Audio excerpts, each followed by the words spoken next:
Meski telah ditetapkan sebagai tersangka dalam 3 kasus dugaan korupsi dan tindak pidana pencucian uang atau TPPU, ex-Jaksa Agung Muda Tindak Pidana Khusus Jampitsus Febri Adriansyah belum juga ditahan.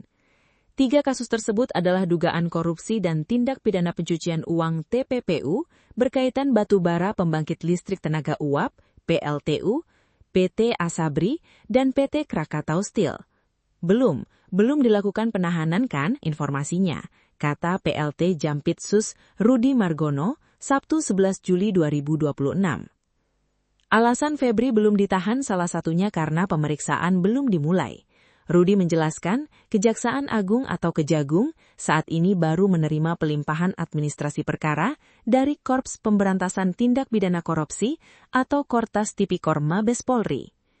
Menurut Rudi, berkas perkara, berita acara, alat bukti dan barang bukti akan dipelajari terlebih dahulu sebelum dilakukan ekspos bersama penyidik Kortas Tipikor.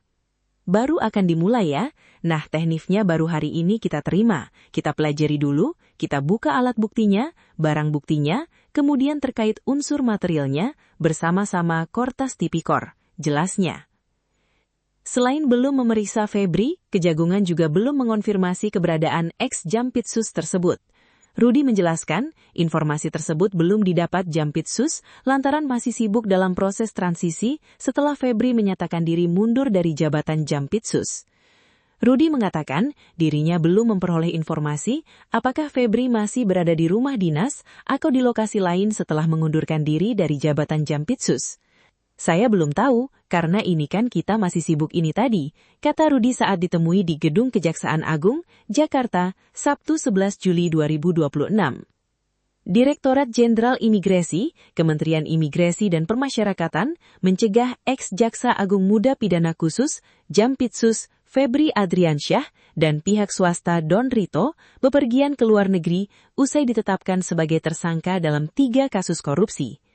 Imigrasi telah melaksanakan pencegahan ke luar negeri terhadap 2 orang berinisial FA, ASN, dan DR, swasta.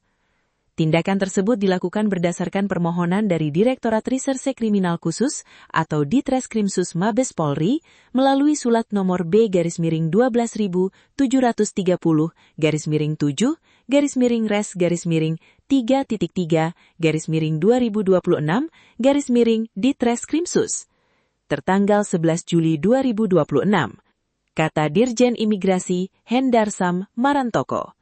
Hendarsam menatakan larangan bepergian ke luar negeri berlaku selama 20 hari ke depan.